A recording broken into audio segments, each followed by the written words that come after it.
Okay, thank you. We'll go ahead and convene the call to order the Kodiak Island Borough Assembly work session of Thursday, January 30th, 2025 at 6:30 p.m. and we are in the assembly chambers. First item is citizens' comments. This is local number is 907-486-3231 and toll-free number is 855-492-9202. If you wish to call in, please do so at this time or come forward to the podium and sign in and state your name for the record. Go ahead, Court. Hi there. My name is Court Neff, and I'm here to speak on the short-term rentals issue. I think that's a good idea to start regulating like you guys were talking about, or licensing anyways. I think the regulations we have in the books already might be sufficient. Just, we have a lot of R1s that are operated. We know there's a lot of stuff that is already operating, not really according to code. And it's unfair competition and makes it a very lucrative situation for some people having multiple short-term rentals in one building in an R1 area, but it's not legal and other issues that are going on. So I think of licensing so you can have accountability, and I don't think it's that hard. As the community development director said, all you got to do is say, if you guys advertise in any way, shape, or form on the internet, for short-term rentals, you're accountable. It would be easy to look that up anytime if anybody wanted to check that out. As far as the helping the rental market, I think there's a reality in our economy. We have boom and bust. Sometimes rentals are just very tight. Sometimes they're not, and it can go for ways either way. Right now, I think there's quite a few rentals. I don't know, maybe not. I know a little while ago there was. So it's something that it's not really fixable directly, but I think we could even it out by opening up more land for development. So when things are booming and it is hard, there'd be a buffer, a bit of a buffer, some options for some people. To me, I would say, does it really make sense to cap the number of bed and breakfasts, a very lucrative part or very flourishing part of our economy right now? Does it make sense to cap the number of those just so we can have more rentals in this situation, knowing that we really can't predict the amount of rentals we're going to have in the future? To me, it makes about as much sense as limiting canneries' ability to produce and have employees so we have more rentals, because they're taking up a lot of rentals. So does that make sense? I don't think that makes a lot of sense. And I appreciated somebody, industrious person, also cited a study that showed really the capping of short-term rentals long-term has very questionable impacts. That's as far as positive overall for the economy and health of the economy. So just throwing stuff out there for you guys to think about, because I know you're going to think about it anyways and talk about it. And I appreciate you guys working on everything you do. So I'm going to quit right there. Thanks. Thanks, Court. Anyone else? Okay, go ahead. You are now answering a call from the queue. Good evening, Assembly meeting. Please state your name for the record. Yes, my name is Casey Doctorman. Go ahead, Mr. Doctorman. Thank you so much. First, I would like to thank all the members of this Assembly and all the employees of the Borough for all that they do for the communities of the region. I wish to strongly advocate for the Assembly to adopt the draft revisions of KIBC 10.10.010.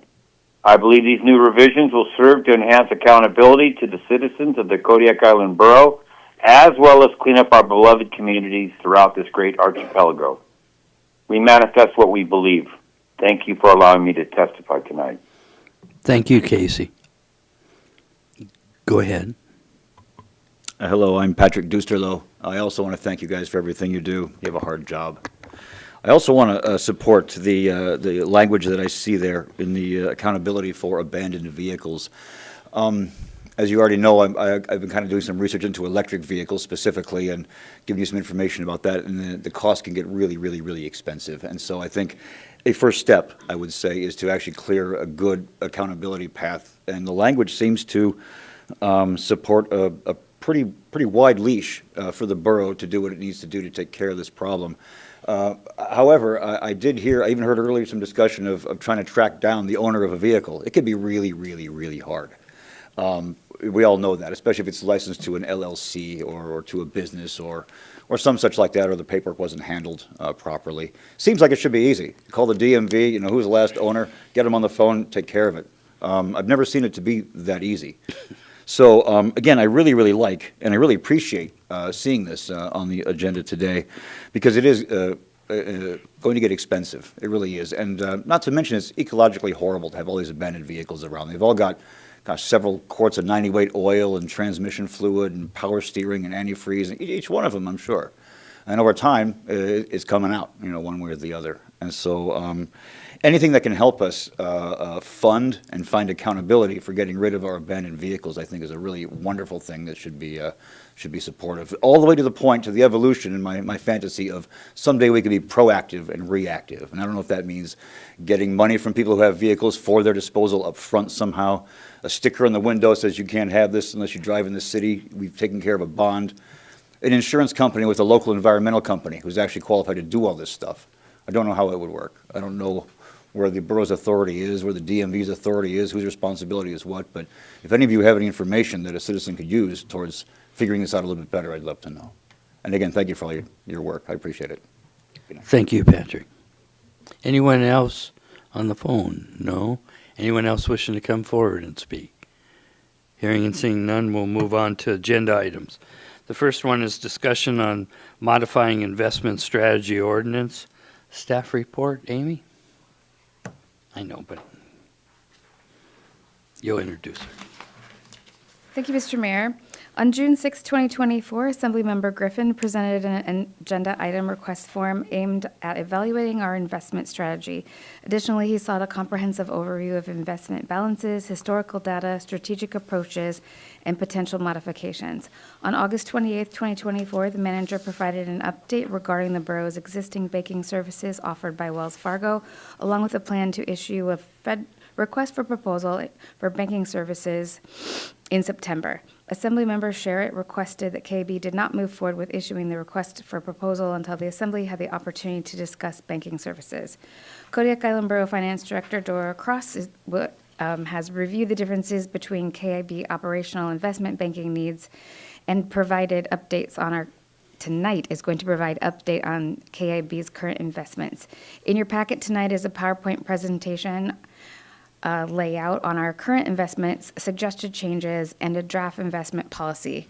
Dora has been doing our investments for a long time, years and years, and there's never been an investment policy. So the last 6 pages in your packet is a draft attempt at actually having the parameters in writing so anyone can learn and see how we actually do our investments. And Dora is here for your questions. Go ahead, Dora. Good evening. Good evening.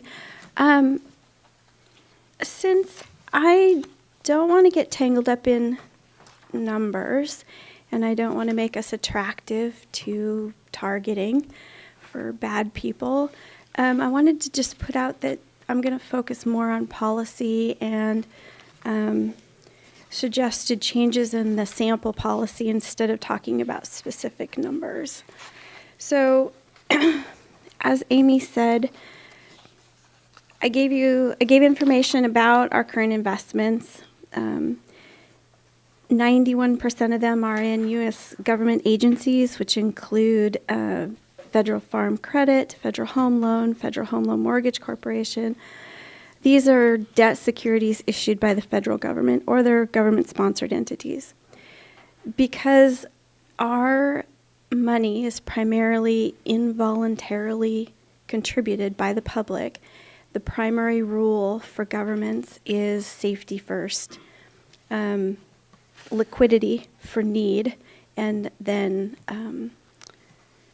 return last. So these government securities, they are very safe and they're not highly returned instruments. For these, the biggest risk is default, government default, which isn't very risky. I think out of the 10 years or so I've been working with this, the most problem I've ever had or most concern I've ever had is when there's a government shutdown, then we're not getting our quarterly interest payments because there's nobody in the government to take the bond money and distribute it back out to the bondholders. But eventually it comes. The next pool of money we have is 6% of certificates, deposits, and investment pool.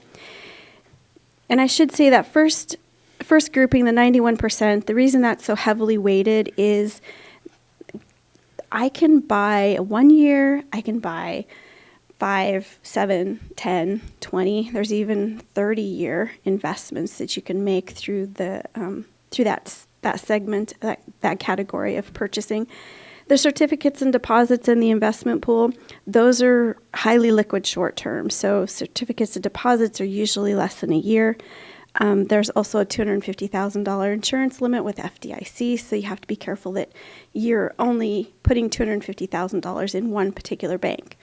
So if I have 18 of them, I have to make sure that I'm not going to purchase another one through a bank that we already own or that's not insured. AMLIC pool, I checked into that a couple of years ago. I think it was 2017. They were going to offer another level of investments. They do have that second tier, but it didn't turn out the way they thought it was going to. They were thinking it was going to be for like long-term hold money, 10 years or more, and that's not the case. It's shorter term than that.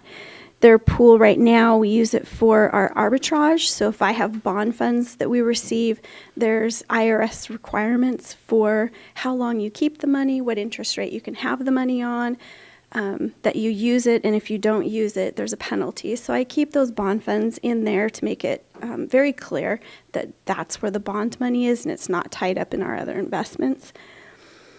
And then the third category there, 3%, is other state of Alaska or municipal agencies that we've purchased from. So liquidity, I have all of our investments laddered in order to meet the cash flow needs of the borough. There's a couple of large unknowns. The school district, we hold their money as well. So they don't let me know when they have large pulls out of our banking account.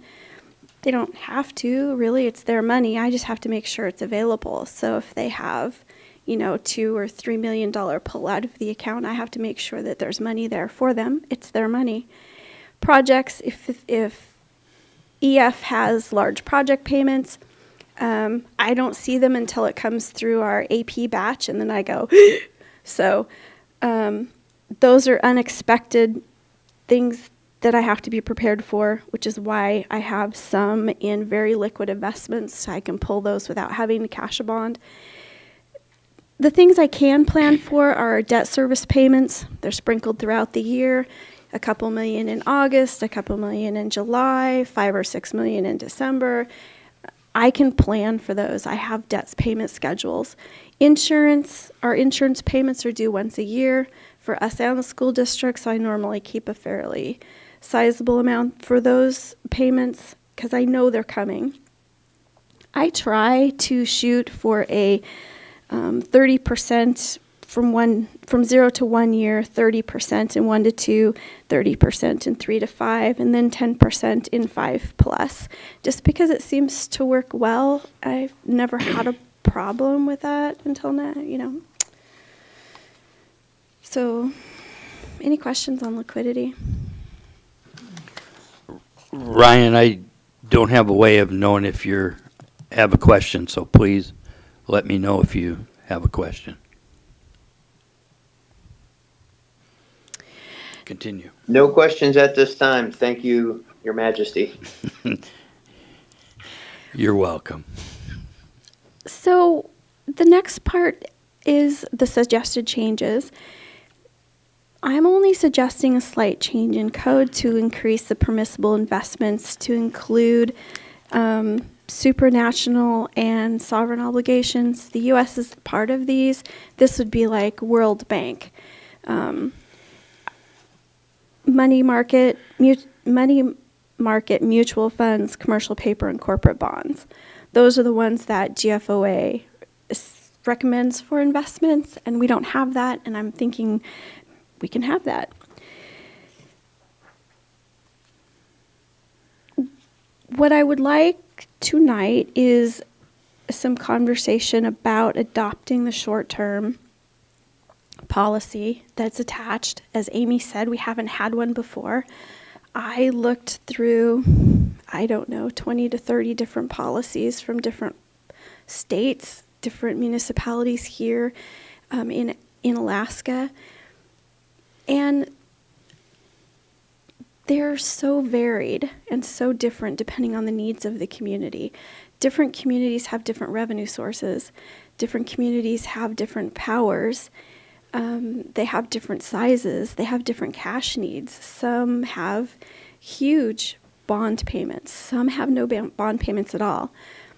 So finding a sample was challenging that fit our criteria. So rather than to do one policy that fit both short-term and long-term, this policy that's attached is for short-term. And so other than opinions on the short-term investment policy, deciding what to do with the facility fund for the long-term, I think that's a vastly different Discussion. It's a totally different environment for that money to live. It's not needed for operational. It's there investing for a purpose, and it's supposed to sit there. Operational funds aren't supposed to sit there. So the flavor of that money is completely different. So I just decided I was going to focus on the short-term policy and get a decision from you all which direction you wanted to go on the long-term portion. So looking at any questions? Sorry. So Scott. going. You're audited every year and awarded every year for good performance. Would audits cover all of these kinds of investments?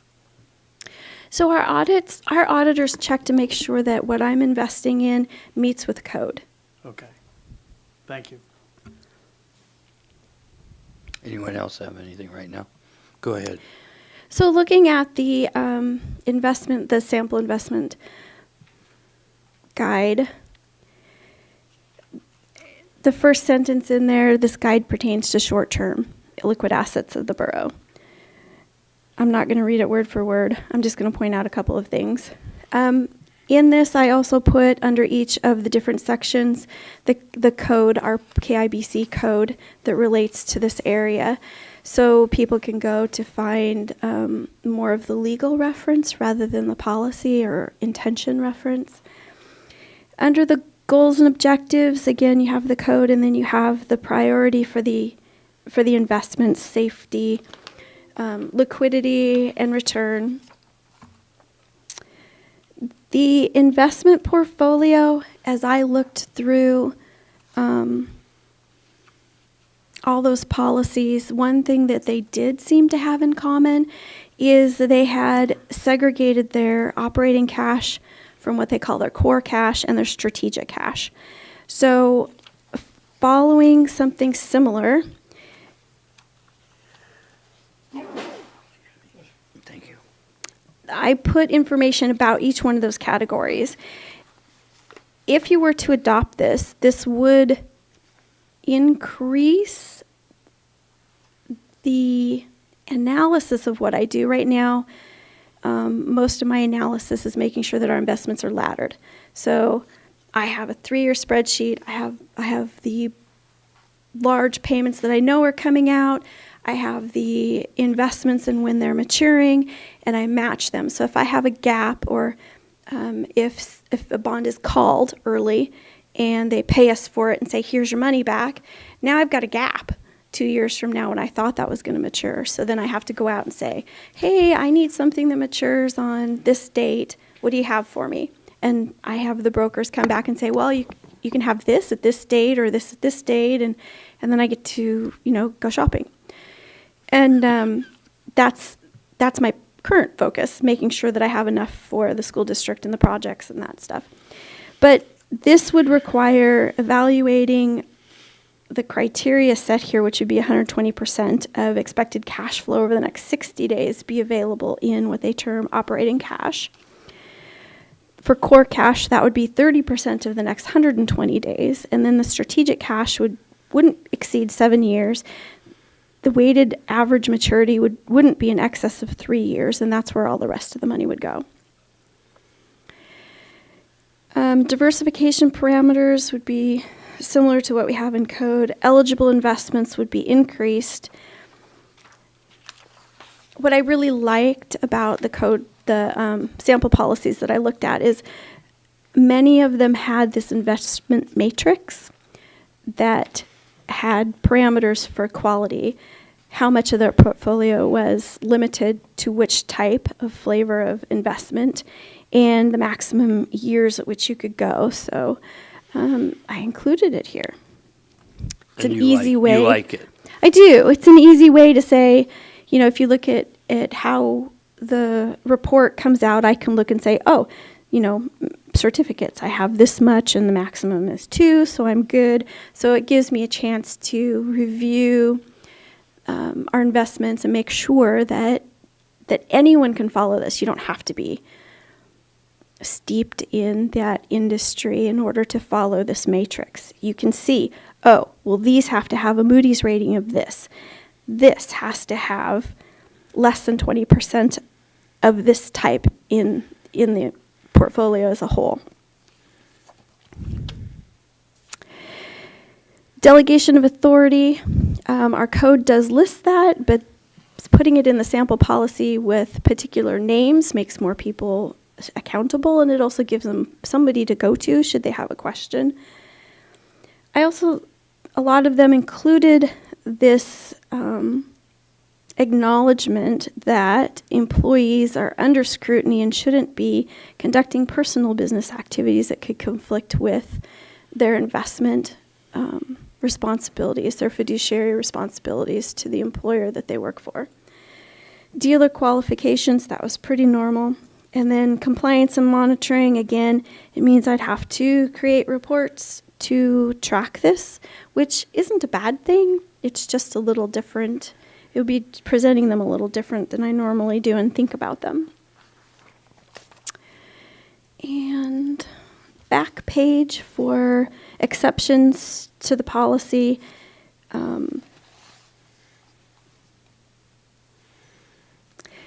The first one is monitoring the ratings that fall. I've never seen any of the ratings that which we get fall, or I've never seen them fall beneath what was acceptable. They might fall from a AAA to a AA for whatever reason, but I've never seen them, fall from an A to a B. So that would be an exception, and the only other one is number 2, that calls could make our matrix out of balance if we were to get a call. Right now, I'm pretty heavy, as you can see in the Federal Home Loan Bank, the FHLB. I've got 49% of our investments in them. They're the only ones issuing money. I can buy FFCB, but sometimes it's a full percentage less than what FHLB is offering. Mm-hmm. So there's some diversification and weighted stuff that you pay attention to as well, and that exception would be, I can't control if CC or FFCB divests, and what we're going to do, we're going to refund our bonds and get a better interest rate. Well, that's what they do too. So they call their bonds in and pay everybody, and then they reissue them at a lower interest rate. So, they don't have to pay as much. Well, that means we're not getting as much. And so if that unbalances, that might have an unintended change in our mix that this exception would allow until we can get it rebalanced. So.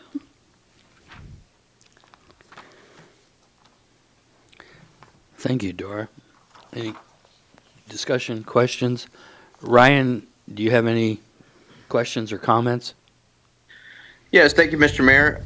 So I really appreciate the time that Dora put into this effort. I think that this is well presented and really appreciate the detail. As far as the request to adopt a policy, we've had public testimony where we've had interested stakeholders come forward and express interest in giving their opinions, giving their advice. I'm not sure that I would want to push a policy forward for consideration until we had various stakeholder inputs. So if that means a subcommittee and I hate to say that, sorry, but if that meant some other breakout of organization to analyze the policy and weigh in the factors and the consideration that we are looking for, I guess, collectively, I would just say that we want to get some public stakeholder inputs. Thank you, Mr. Mayor. Thank you. Discussion, Amy, and then Jared. Thank you, Mr. Mayor. I agree with what Ryan said, but about the long-term investments. So when it comes to the bonds and liquidity and being ready to, at any point, be able to produce $2 million because the school district spent $2 million or a big project cost comes across, the laddered effect and parameters that are in place right now allow us to be able to be flexible. The outside people who came in and wanted to give us advice on how to invest, and that happened inside of service area fund balances. The government cannot invest in the same thing as those people can on the outside because of just what we're supposed to do. We're supposed to just not lose money, where those outside investors are able to take more risk because they're trying to gain money. So it's a different situation. So this short-term policy is pretty much what we do, except with the addition of just adding a couple of things, and it allows our finance director to have access to money. I think the outside investors and when we come to the facilities fund and really looking at how we would invest that money because we don't need it right away and that can grow, then I think it would be appropriate to have the outside people. That's just my thoughts. Jared. Thank you. Actually, Amy said just about what I was going to say. I support the policy. It's just putting down what is already current practice for the most part. You could probably tell from a couple of my questions to Dora in writing. When I saw that 91% in GSCs there, my heart kind of skipped. That just seems. It seems a lot. So I think if we can open it up, diversify, or at least allow the ability to diversify into government, or more, I would say more government municipal bonds, but also the corporate bonds, money market funds. I'd like to see that closer up to maybe 10%. But so I'm in favor of the language here, and I'm also in favor of the where is it? Oh, eligible or diversification parameters and eligible investments. Further discussion? Go ahead, Bo. Thank you. I support this as well. As the manager stated, preservation of capital, but in a way where we can, in a way our finance director can help us not only preserve capital, but somewhat inflation-proof it, giving more options to do that. I mean, currently the fixed income environment's really favorable. However, that's going to shift over time, maybe not as fast as folks were anticipating, but it's going to happen. So I think having the flexibility there while also putting some limitations as far as how those funds can be allocated. I think it's a great idea. I'll definitely support this when it comes in front of me. Okay, Scott? Yeah, I'm supporting this.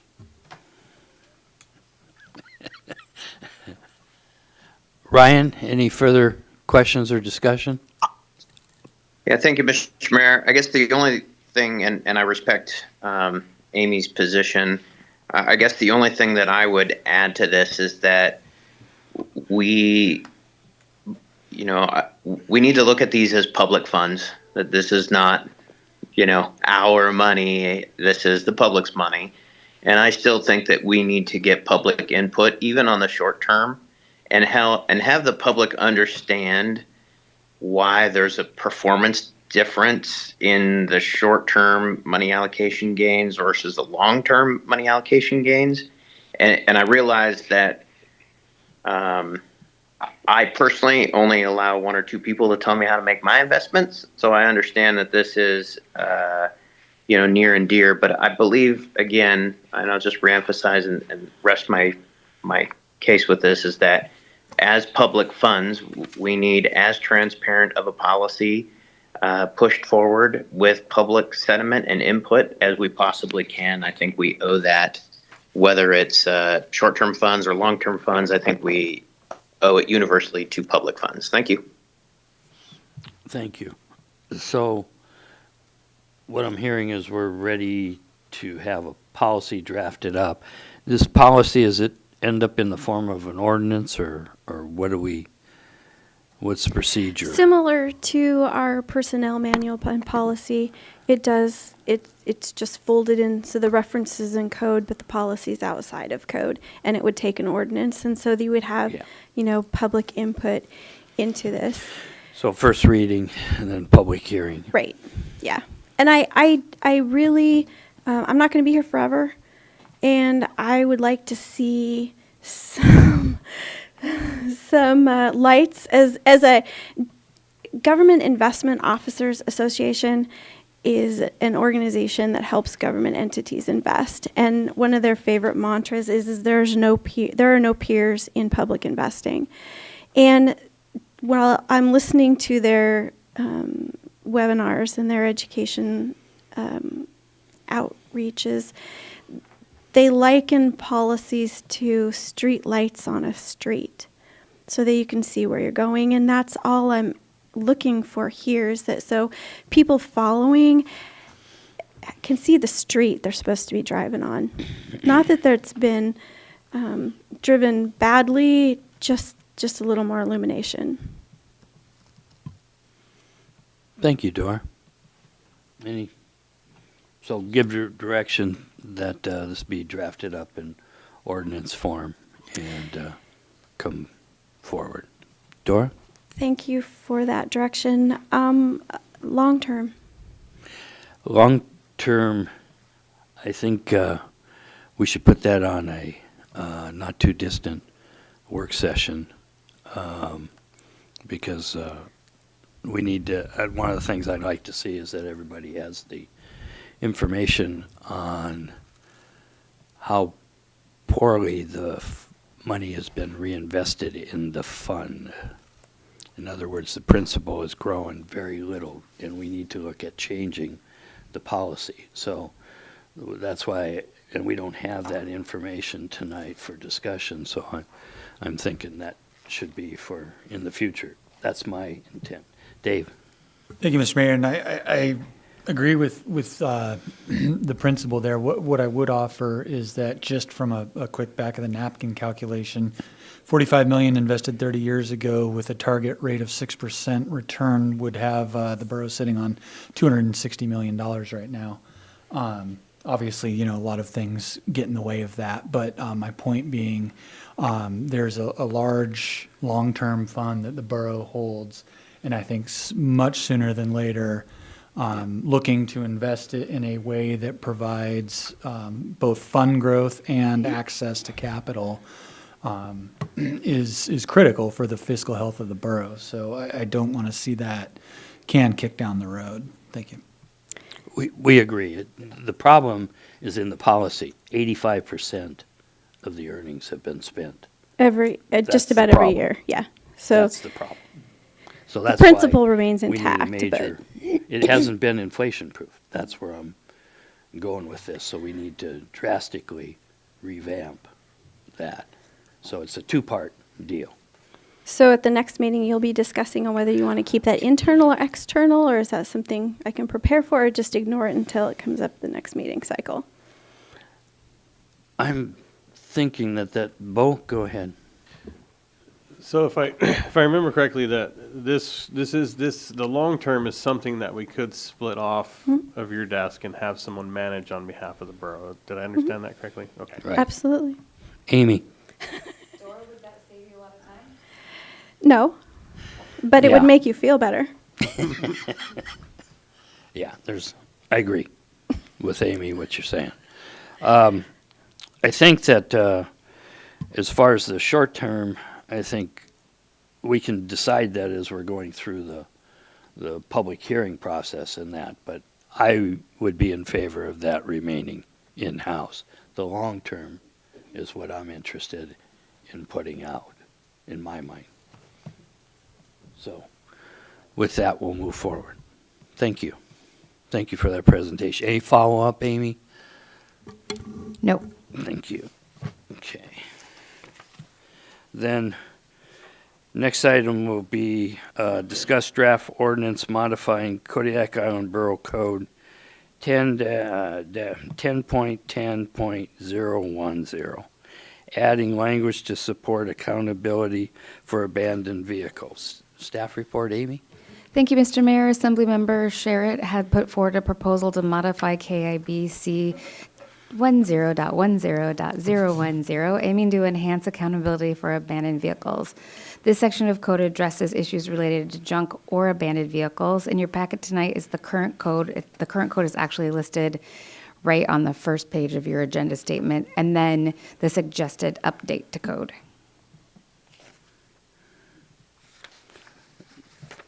When you say the suggested update, right now, okay, so on the first page there, one of the things that I'm looking at is on first page and second page, several places it has mayor on there. So, and then elsewhere it says manager, but the mayor needs to be converted to manager on there. So at this time, I'll go ahead and turn it over to you, Ryan, to speak to this. Thank you, Mr. Mayor and fellow assembly members. So this is a draft ordinance, this is a draft to address several citizen comments that we have encountered over the last several months. This coincides directly with my personal ethos on environmental concerns. We heard from public comment at the opening of the meeting. This aligns with environmental concerns, and quite frankly, this is kind of the prelude to abandon facility components that also outlie around the Kodiak area. We're a little premature in that discussion, but this is kind of a tailored effort to create accountability where accountability is not currently instilled within our code. So we do have drafts in front of you. Unfortunately, I'm mobile. I'm sorry I couldn't be there at this time, but I'll answer any questions that any of the assembly has, and I appreciate the consideration. Discussion. Dave? Thank you, Mr. Mayor. I fully support this. The scourge of abandoned vehicles is a incredibly frustrating thing in this community, and if this or once it goes through our legal review, if these changes give the borough code enforcement some teeth and ability to enforce vehicle regulations, then I will be fully in support of it. Bo? Thank you. So I'm in principle, I support this in principle. I'm curious, I should have looked it up, I did not. Does anyone have a definition for junk readily available? If not, I'll look it up later. What I'm curious about is to a previous point is enforcement.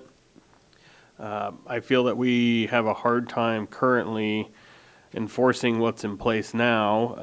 I'm also curious this is going to be a discussion coming up at some point in the not too distant future about there's a DMV license fee that's supposed to be covering this service for the community.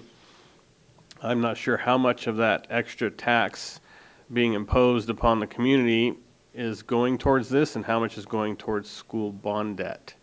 So this is a concern that I share with many people in the community. So I'm not sure how we would pay for this. I do support it in principle, but I would be curious to see what the enforcement mechanism would look like and how it was paid for. I can address part of that. Part of the ordinance on the tax is that there's two things it goes towards, and that's the abandoned vehicles and school bond debt. And the assembly sets that each year, Bo. We determine that. Go ahead, Bo. And so is that I don't remember that from last year, so forgive my poor memory.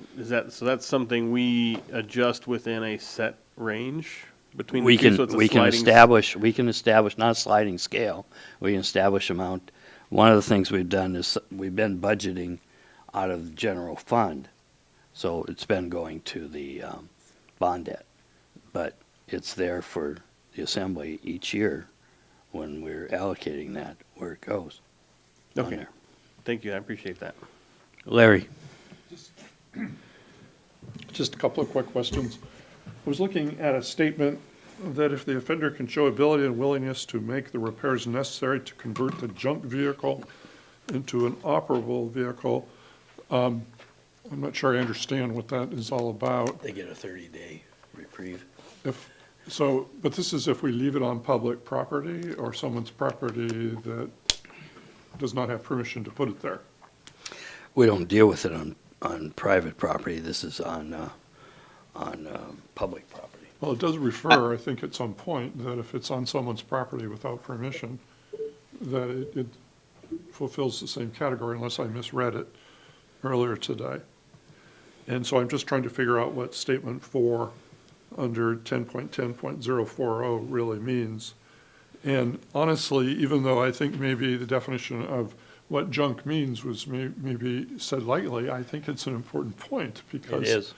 Because if I look at B, I'm not sure under 10.10.040, upon expiration of the 5-day or 30-day period where relevant, the manager may impound a junk vehicle or other junk. What does that mean? Other junk? What does other junk mean? Sofas. Okay. Mr. Mayor, if I may. Go ahead, Ryan. Thank you. So I want to address kind of the definition of junk as it pertains to vehicles or equipment, and really the intent of this is non-operable, right? So the idea behind junk or abandoned typically refers to, hey, I can't get this moved, or maybe, hey, I can't find an owner. So, you know, we've had multiple discussions lately around like the airport parking. I think we all have an understanding of what a junk vehicle looks like. If we drove through the airport parking, we would be able to see which vehicles were abandoned or junk versus those that are, you know, utilizing the parking spaces.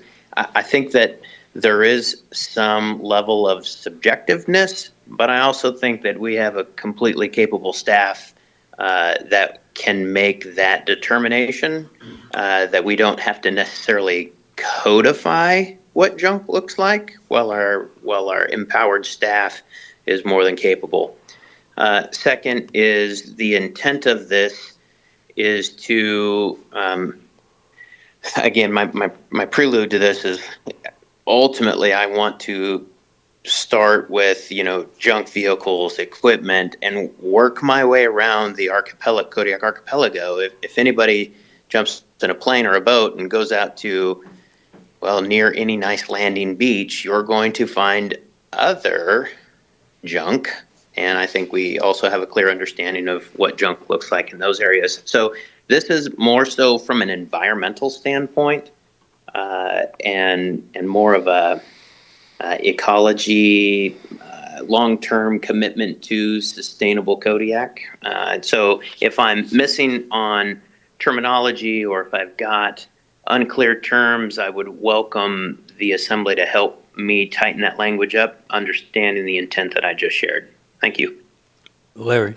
Well, I appreciate those comments, Ryan. I think that I don't like to give staff a gray area to enforce. I think it's hard, makes their job a lot more difficult. I like to be as succinct as possible in the language. And, does this include trailers that somebody leaves? I've seen them on the side of the road. One of the assembly members, tongue-in-cheek, said sofas along the side of the road. And I realize that vehicles are the big problem, and I definitely support what we're trying to do here, and I think we can tighten up the language, but I do think it needs to be tightened up a little bit, because I really don't know what other junk means. And I don't mean just to say it. I just think if it's for vehicles, does it include bulldozers? Does it include, heavy equipment? Those aren't really, I guess they're vehicles, but you can't really drive them down the road. But in any case, I'd like it to be succinct, and I think we need to really take a close look at it. But I do support it in principle. Amy, you had a comment? Thank you, Mr. Mayor. I'm concerned about where the suggestions say shall instead of may. In F, removal of junk or an abandoned vehicle from private property shall be upon the written request of the owner. When I read that, to me, that says if someone writes because there's something on their property that we have to go get it. And so I don't think that's the intent. I think we would have to set up a mechanism to pay for that. Because I have a neighbor that has like 15 cars on their property that probably don't run. If they write and say, please remove this, does the borough have to go remove 15 cars? I'm hoping not. I'm just worried about the shall and may and how that will be interpreted in the future. Jared, did you have your hand up first? I was thinking Jared, Dave, and then Bo. And then me, sir. Yes, Okay. but I think this is a more important thing to discuss. I think other people have responses to that. Okay, Dave and then Bo. Yeah, I would, this is where I would like to suggest that instead of the body here trying to fumble through definitions and enforceable code, I mean, we hire a law firm for a reason, and we turn this to the law firm with the intent language and trust them to come back with a draft code that meets our objectives. Bo? Thank you. I agree. Again, I support this in principle, and I certainly am not the person to identify the correct language for this. So I support it, and I agree with statement that we could get some help with the language to make sure that it meets our needs without any unintended consequences. Ryan? Thank you, Mr. Mayor.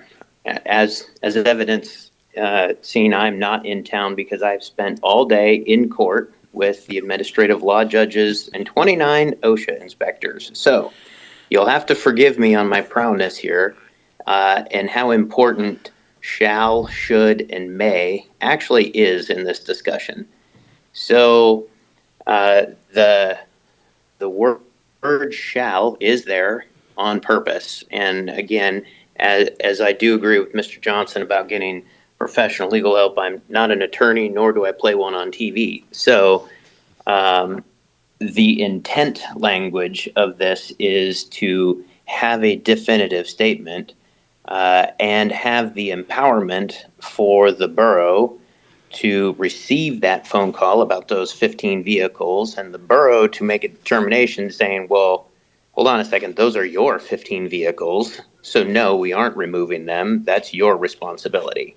Or have a decision matrices that says, yes, Billy Bob left those 15 vehicles on your property, and they shall be responsible for that. And while we try and resolve this issue, those shall be removed. Again, I'm not an attorney. I think we all understand the intent here, and I do support Mr. Johnson's recommendation to get legal input and guidance on this following the intent. Thanks, sir. Thank you, Ryan. Amy, what would you like to do? I think that's great. We can probably have community development work on this a little bit and have the director contact Scott Brent Erickson and have him come up with a code change that does meet the intent. Okay. Jared? Thank you. I have one question that hasn't come up yet. So, and if I can ask Ryan or ask Ryan to respond, can you help me understand the peace officer bit? We don't have public safety powers. So how does a peace officer function in this context? Yeah, thank you. I wasn't sure what to call code enforcement, but I wanted language strong enough to say there's a rule and we have somebody to enforce it. So the usage of peace officer really meant code enforcement, but I don't know how to word that correctly. So again, this is why I really support the involvement of the attorney, because they'll have these terms and definitions far better than I do. Okay, gotcha. That makes sense. Thanks. Any further discussion? Amy, I think you have enough direction there. Thank you. Next item on the agenda is discussion on short-term rentals in the Kodiak Island Borough.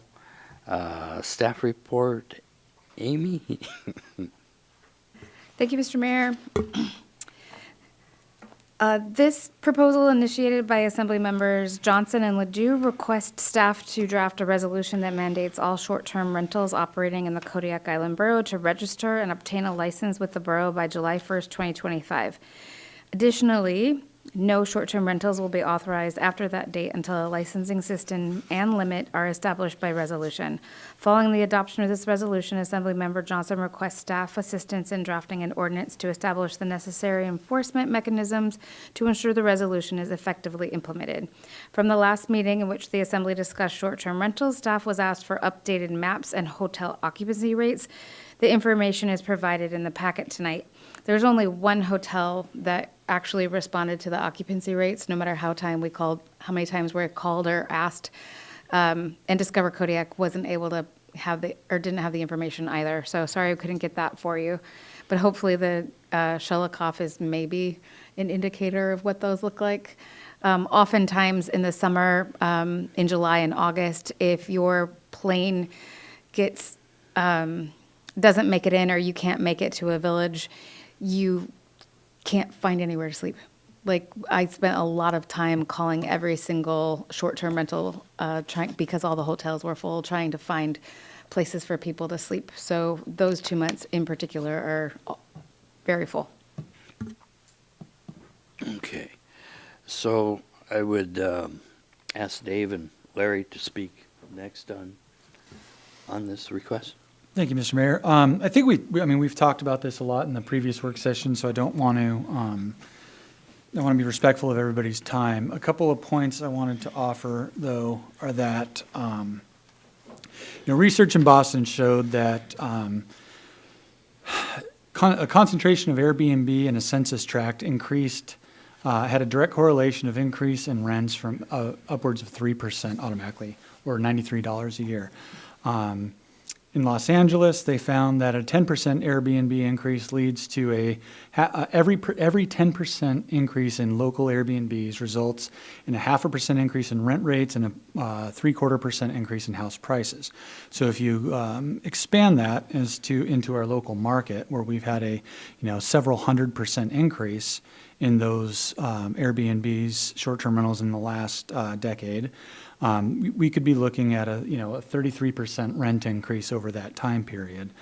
I think when our community members talk about their property assessments, and this is really the nexus of why I keep discussing this point. Our community members are incredibly concerned about their assessments. And likewise, our community members are incredibly concerned about finding a place to live, a home to own. When a one-bedroom, one-bath house lists for $400,000 in this community, that's a cost of living crisis. We know our population is decreasing. It is not our population that is driving the cost of these homes. And there has not been a community that has found a way to combat this that has not taken on their short-term rental problem. So, all the periphery discussions aside, I think it's when we talk about assessed values and the ability of people to buy a home, if we don't do something about the 160 plus short-term rentals within our community, we're paying it lip service. So I would like to see the assembly take that on. Thank you. Larry. My interest in moving forward to discuss this issue is simply because we have a housing crisis in Kodiak that's been mentioned. I think taking a look at long-term rentals, Airbnbs, is part of an effort to improve housing availability in Kodiak, which would include the borough finally releasing land to motivate developers to develop large swaths of land for development, to move forward on the ADUs, because I understand some assembly members are opposed to moving forward without action on long-term rentals and ADUs, that we have to start a discussion. I'm not so much interested in developing a limit in part two at this point in time as to understand how many we actually have in the community and what impact they're having on the community. Some families, this is their livelihood. And I think we have to be very, very careful. But I don't think we can even discuss the financial impact on the community until we know how many there are in the community. And what is a long-term rental? As I said last time, does the borough renting apartments on near Island constitute a rental? Does what the hospital is doing in their short-term rental facility? I think we're really going to have to take a look at what is and what isn't and get a good handle on how many we actually have in Kodiak, and then we could decide how it fits into a broader plan to make housing more available in Kodiak. Thank you. So part of my question is, what are we asking staff to do for us? I heard you mention a few things, Larry. Amy? I just wanted, if you haven't seen an agenda for the joint work session next week, short-term rentals are on that joint work session because I don't think we can do anything without the city's cooperation and input on this. So in your packet tonight, though, there is some interesting information, and we've been working together with the city. The city gave me a list of how many short-term rentals they had inside of city limits, and they gave us the number, it was 58. And then when we ran our numbers for inside the city, it was 69. So they got to find out, excuse me, about 11 more that they weren't aware of and didn't have their business license and weren't paying an accommodations tax. So I think the communication back and forth has been good because we found ones that they knew about that we didn't know about. And so there's been some good information sharing in that conversation. I think it's going to be good to talk about how we can kind of team up with their business license program inside the city and then see what software they use and if that's something like that would work for us. So I think that we'll learn a lot next week about the city and their direction. Larry? Well, in answer to your question, as I said earlier, I believe, the first step is merely to find out in some way, whether by licensing, to see how many we actually have in Kodiak and take that first step and build on that. Bo. Thank you. I agree. I don't think we have a pretty good idea that 160, that took about 3 minutes for me to find that out looking at 2 websites alone. I think when we have a better grasp at what the actual number is, I would not be shocked if we were upwards of 200 homes in this community that are operating as short-term rentals. My view on this, and this is one of the reasons that I volunteered my time to sit up here, is thinking about what does the long-term economy look like for Kodiak? If we are going to think about growth in our economy here, and a big component of that is what do we do with our housing inventory? How is that handled and who is filling it? We hear more often than not recently that this is an economic boom for our community. But for whom? Is it for the handful of people who own these properties, or does it benefit the community, and how much? I view economic growth within the community as single-family homes or multifamily homes that have families in them. Those are people that are living here, they're working in the community, their children are going to these schools. The fewer of these homes that are occupied by families, I see that as stagnant growth. I think we have a short-term burst in economic activity thanks to these short-term rentals, but I don't view this as the answer to generating long-term growth within the community. This isn't going to generate new businesses. This isn't going to generate long-term stability for schools and school funding. This is a transient economy. It has a burst of activity in the summer, and then it falls off the cliff the rest of the year. That does nothing to support long-term economic stability, in my opinion. So that is why I think we need to find a balance. I don't want to pull the rug out from folks who do rely on this income, but I don't think it should be a free-for-all either, and I do support limitations, whether that is a total cap or a percentage based on certain, if you were to go by, I don't know how we would split that out, but a percentage of units within certain service areas, or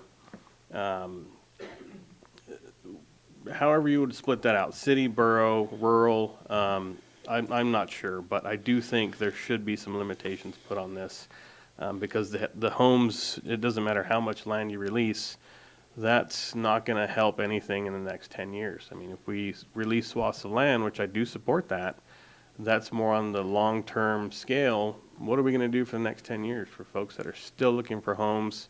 I think Jared's Mr.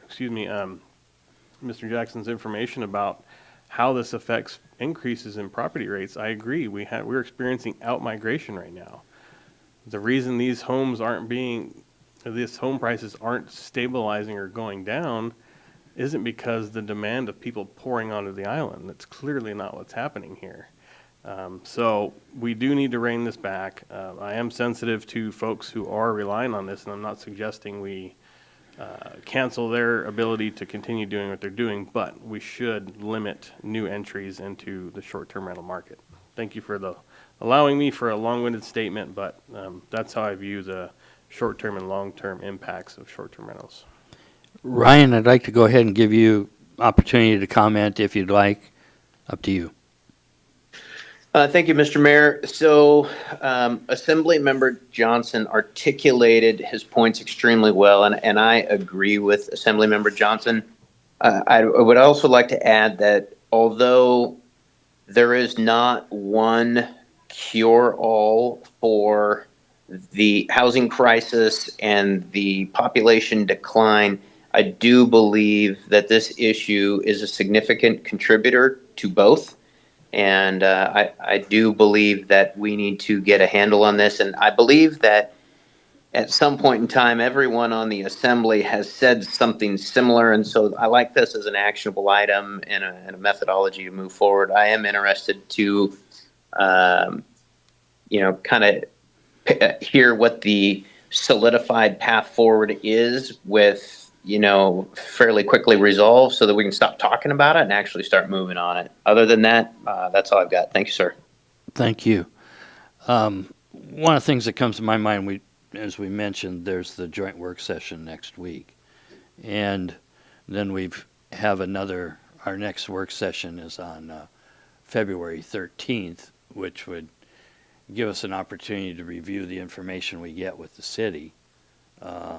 Is that okay with everyone right now at this point? We're kind of in information gathering is the way I look at it on there. So Jared, you agree? We'd put that on the agenda for the 13th on there. So, okay, then we'll, Amy. Thank you, Mr. Mayor. Is there any new information that you would like us to try to find for the 13th?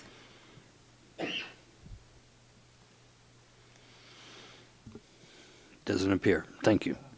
Scott. Do you know if other municipalities have different property tax rates for commercial operations like short-term rentals as opposed to homeowner occupied homes? We're not allowed to do that. When we set a mill rate as the assembly, every home gets the same mill rate. Now, this comes up a lot in communities where the schools have shut down. They will often call me and ask why they're still paying property tax because we don't have a school in their community. And so the state law is that when a borough assigns a mill rate, it is borough-wide, end of story. And then that, as you know, the service areas can add on to provide services, but there's no way to do a different tax for different kinds of places. Thank you. Okay, Larry, then Bo, then Dave. Well, I just want to say I appreciate the comments that Bo made a few minutes ago. I thought they were very relevant and made a lot of sense. Also, for the meeting with the city, perhaps Assemblymember Johnson could make available some of the data that he shared tonight. I thought it was really poignant to our discussion and worthwhile to share. Bo. I just wanted to add that there is the added transient accommodation tax for short-term rentals. So we are currently levying 5%, I believe, 5%? Right, the city gets 5% and the borough does as well. Right. Dave. Thank you. Question to that legal question. I don't know that you'll have an answer for me, Amy, but I have read the state code and as it applies, but if a home is being operated as a business, would that not potentially change the assessed value? Because if I don't think so. Is there no legal way to do that? The assessor says it wouldn't change their value. So my home that's occupied by my family with a $2,300 mortgage is worth the same as the one next door that's making $7,000 a month? Yes, because your assessed value is based just off the value of your land and the value of your structure. It doesn't. Not how you're using it. Yeah, it doesn't matter how it's being used. At the residential rate. So if we change and say all short-term rentals are commercial, then they would go on the commercial rate. That's my question. I don't know how you would do that because it's still a residence. So at any time, all of these can go back and forth. You can go long-term rental. You get the only additional thing that a short-term rental pays is business personal property. Amy. Mr. Mayor, if I can have an opportunity when you're ready, sir. Okay, Amy and then Ryan. No, Assemblymember Sherritt can go first. Okay, Ryan. Thank you, Mr. Mayor. So it's my understanding, to Assemblymember Johnson's point, so there are two valuation methods. There's the comparable sales method, which is, owner occupied, what are other houses going for? And then there's the income valuation or income-based valuation. Would this be the appropriate discussion then if we look at short-term rentals as an income-based, which would, in Mr. Johnson's example, his mortgage is $2,300 versus an income of $7,000, that short-term rental would be substantially increased in valuation. I'm wondering if we can maybe expand. I'm not an appraiser or assessor, so I'm hoping to get some clarification. If I'm wrong in this, please correct me. But the two different valuation methods is as comparable sales and income-based. Is that a matter of differentiation that we should be discussing at this point as well? Seema. State statute says that we are on the market value. So we don't allow multifamily, so apartment buildings, those are not on income-based. Everything is on market value for us right now. The only difference we have is a possessory interest. If it's a a city property being leased to someone. That's the only difference that we have, and we just figure it out differently. But we don't have the capability of doing an income-based for, I mean, we do have the capability of doing it, we just can't. Then that's requiring everybody to come in and give us dollar amounts. And when we tried to do multifamilies that way, we literally had people telling us that we had $300 a month on income on apartment buildings that we knew they were advertising for $1,000 a month. So then we're going to get into enforcement. How do we make sure that they're really giving us how much they're making? So income is not a great thing for us just because it is you coming in and telling me what you're making. Ryan, any follow-up? No, I appreciate that clarification. I don't have any other questions at this time. Okay. Any further discussion? Okay. So with that, we'll go ahead and move on to the next item on the agenda. Review of the amicus request from Fairbanks North Star Borough. Staff report, Amy. Thank you, Mr. Mayor. The Fairbanks North Star Borough has petitioned the Supreme Court to review a Superior Court case, Fairbanks North Star Borough v. Victory Ministries of Alaska Incorporated and Camp Lewa Incorporated, in which the Superior Court issued a finding similar to the Kodiak Island Borough case of KIB v. Women's American Baptist Home Mission Society. In this decision, the Superior Court remanded our case back and said that Alaska State Statute 29.45.200 gives the appellant the option of either appealing to the Board of Equalization or directly to court, and a municipality cannot require the appeal to go directly to court. So the first time that the Assembly did this and acted as the BOE was our Alutiiq Heritage Foundation case, if you were here for that and you remember that case.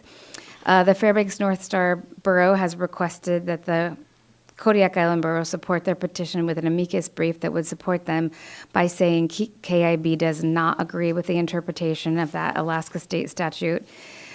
If KIB decides to support the Fairbanks North Star Borough, there is only one scenario in which the brief would be needed.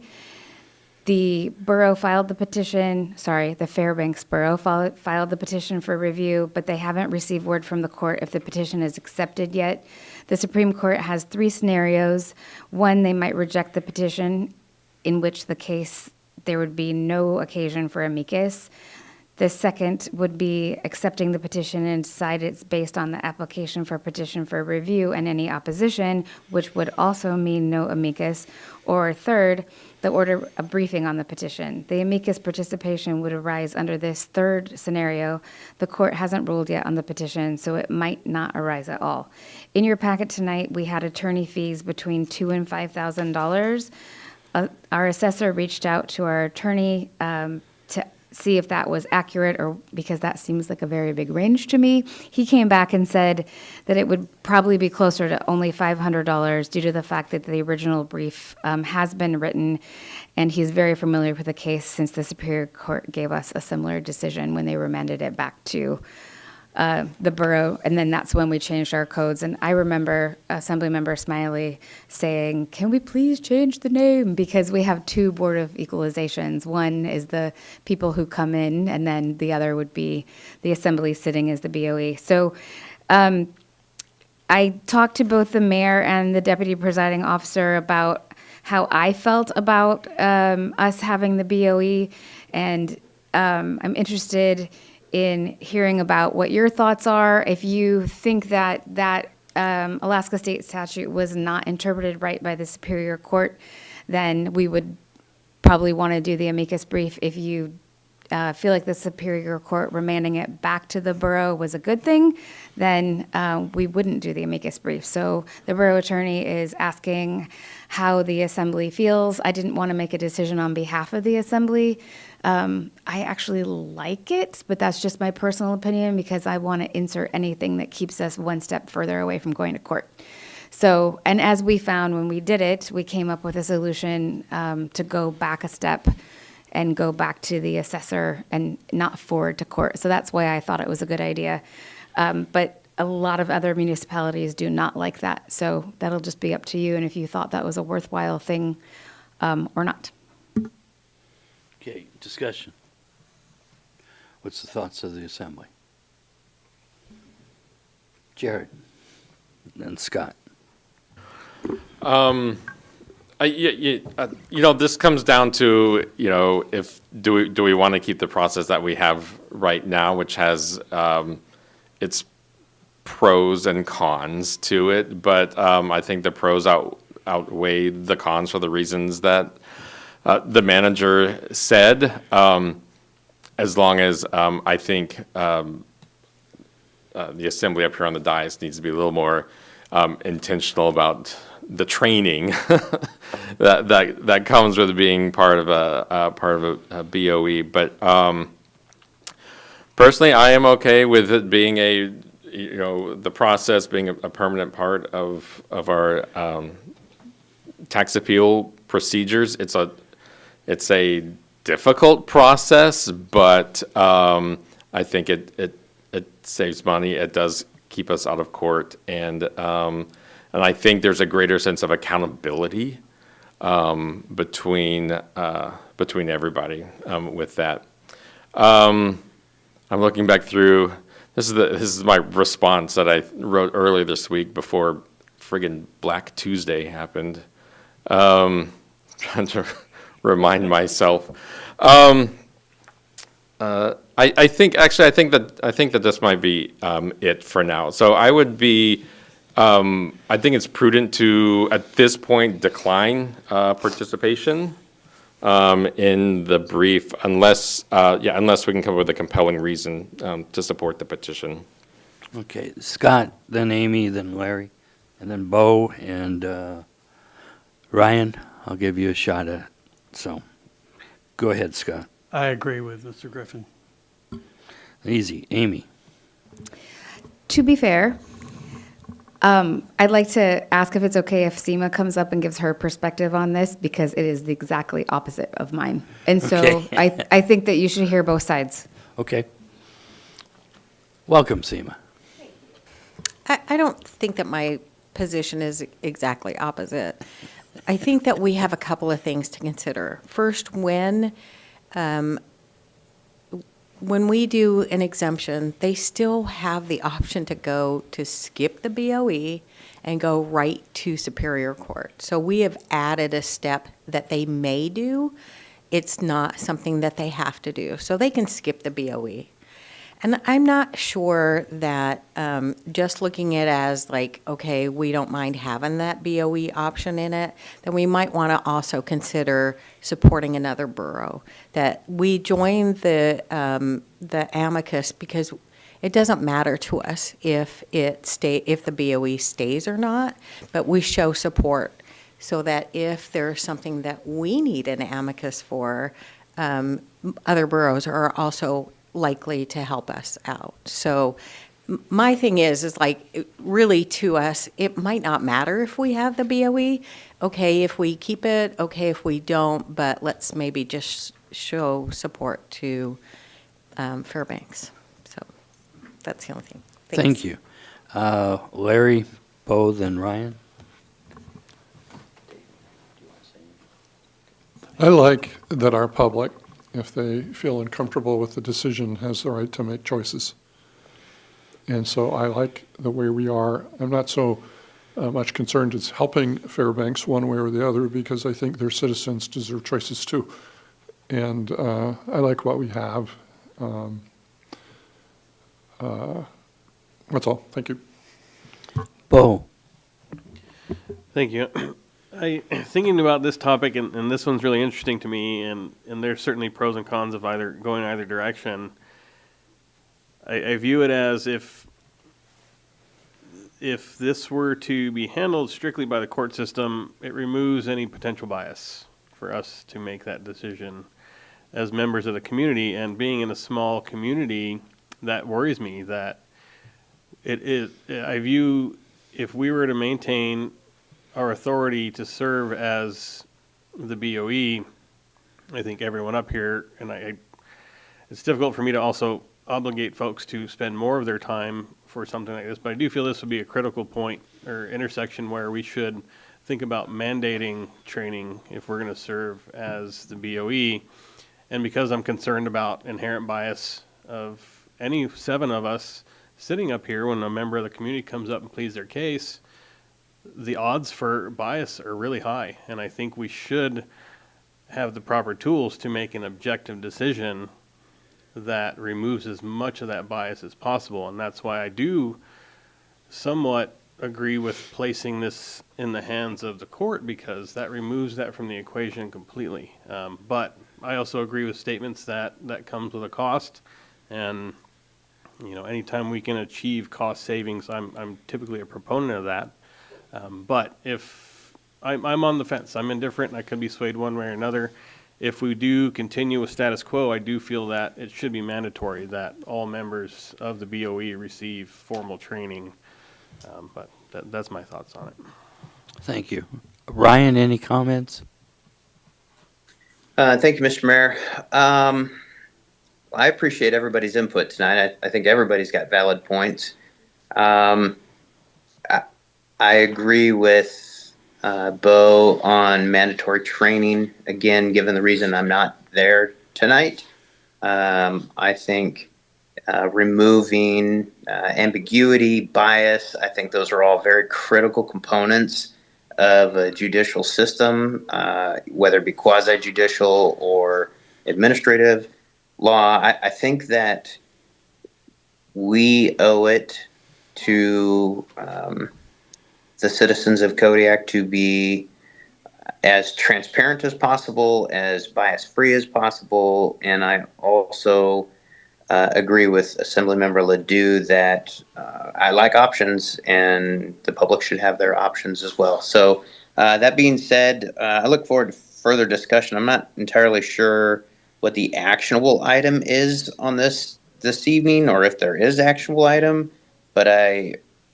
guess we'll just kind of I'll look for guidance at this point. Thank you. Thank you, Ryan. Amy? Thank you, Mr. Mayor. I think as far as action, we were just looking for a thumbs up or thumbs down on whether we could get a general feeling. If the Assembly wanted to proceed with the, I say amicus, you say amicus, with the brief, so that if we did want to support the Fairbanks North Star Borough, that he could start work on that in the event that one of those scenarios happened that they need it. If not, then we just tell our attorney that we're not interested. Well, I kind of, listening to all this, I see that you're saying, I'm hearing potentially about $500 instead of the $2,000 to $5,000. I'm hearing that there's some other things that have to happen before we would be needing to do this. And so I'm kind of questioning whether we have a little time that this could come back up to us. So the $500 was really because since is it Kenai and Matsu have already helped them with the petition, saying that they want the petition to go forward. So there's almost 2 steps to this. We can join in that petition. It would cost us about $500 to put that petition in saying, yeah, please hear the petition by FNSB to hear it, just so that the Supreme Court hears it. If they do hear it and we want to do the amicus, the other attorneys are going to draw up the amicus briefing. All that we would be doing is Scott would see it, look at it, and then recommend to you guys if we would want to sign it. And that would be another $500. Or so you can say, yeah, do the $500 now and write and say, yes, we want to, or we can tell them, yes, we'll go into the amicus if it happens, if it does get to that point, and spend that $500 then. Did Siri answer me? Someone's talking back here.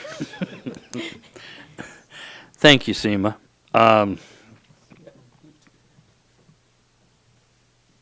I guess I would lean towards the initial $500 investment on it at this point with a future decision down the road on there. Just asking for what the rest of you think. Bo? So if I understand the process correctly, by committing to supporting it, $500, that doesn't commit us to go in the same direction. I'm understanding that correctly? It was a show of support to have it heard. However, that doesn't commit Seema? Kodiak Island Borough to following suit.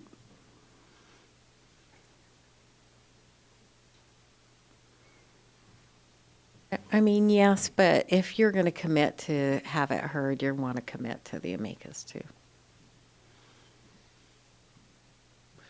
Larry? I'm opposed to spending the 500 or the extra 500. As I said, I like the system that we have. We've had 2 Superior Court judges rule that on state law, 2 separate ones, and $500 is $500 of public money, or $1,000, I guess, if they win.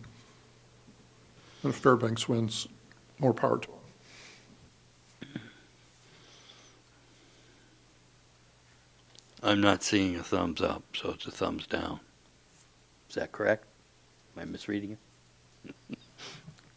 Thank you. Okay. Then we'll move on. We're going to take a 7-minute break, and then we'll start the packet review for the meeting next week. Thank you. 7-minute break.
We'll go ahead and reconvene the work session.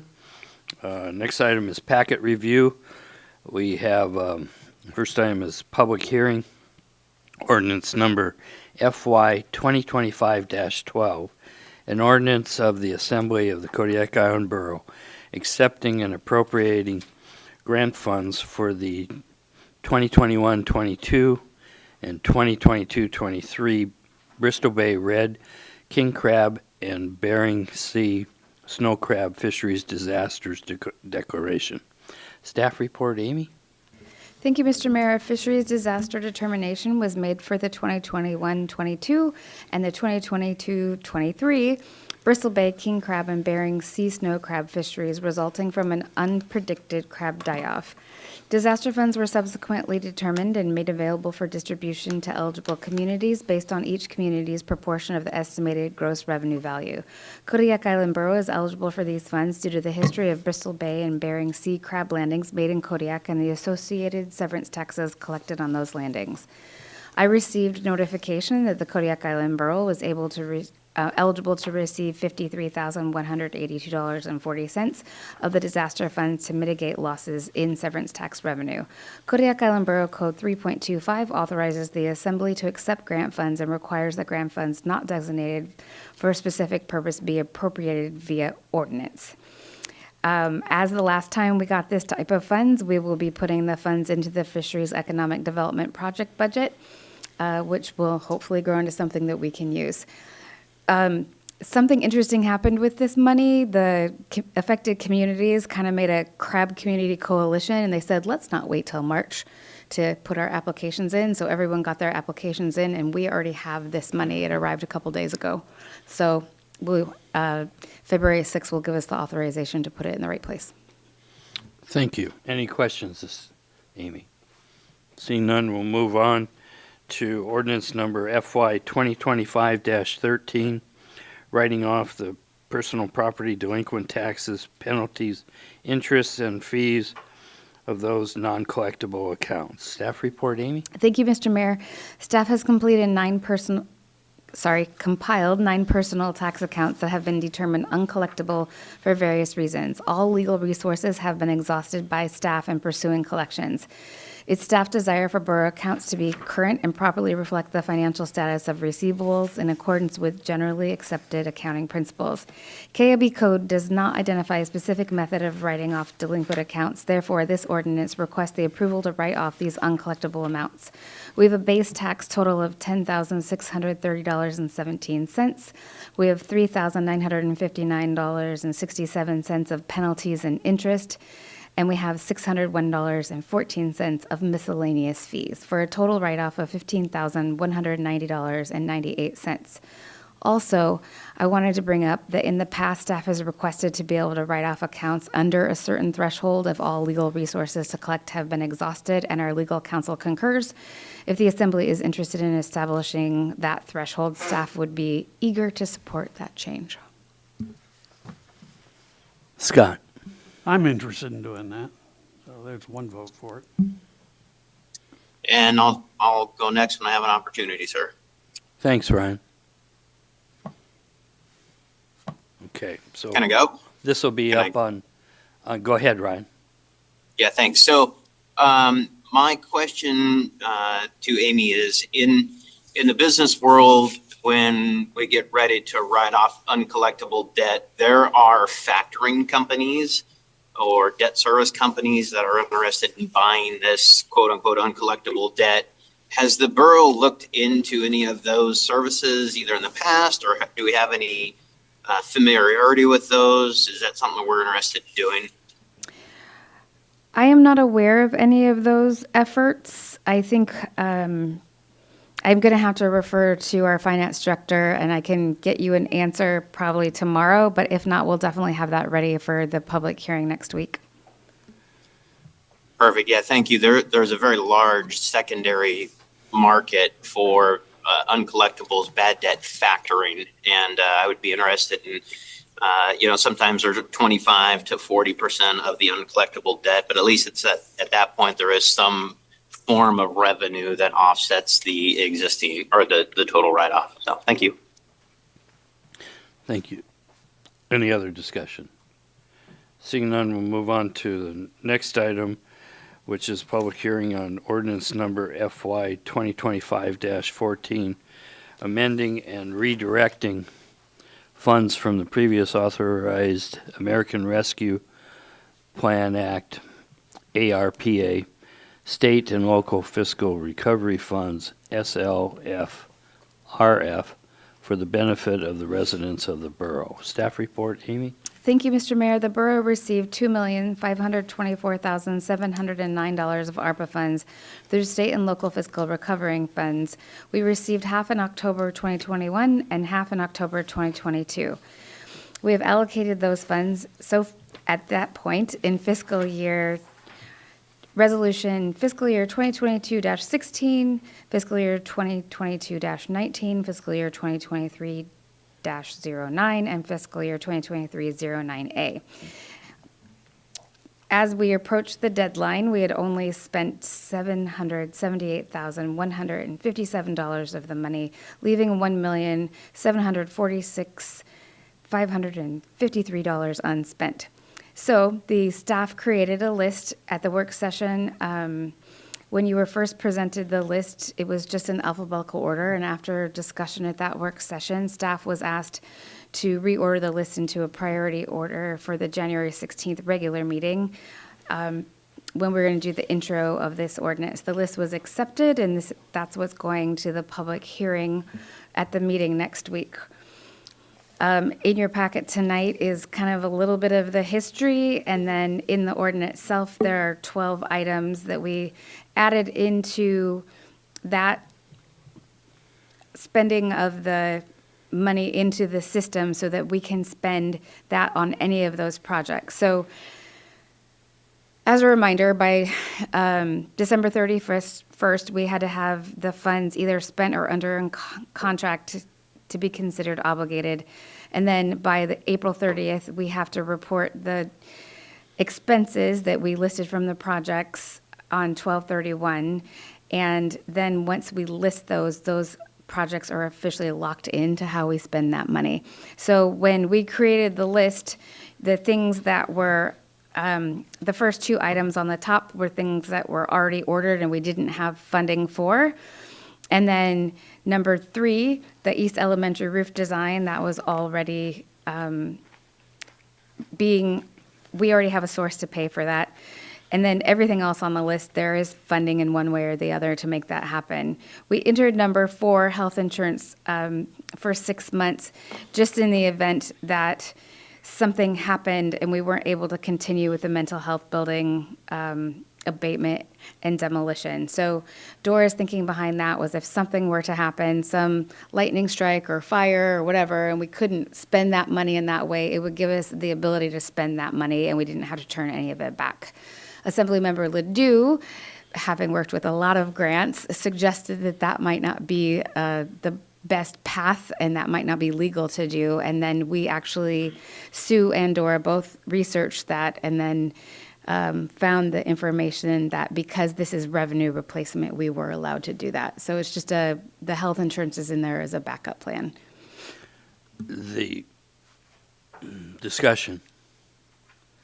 One of the things I'd like to say is I'd like to, it's going to go to the public hearing, but I'd strongly suggest that we swap item number 9 with item number 4.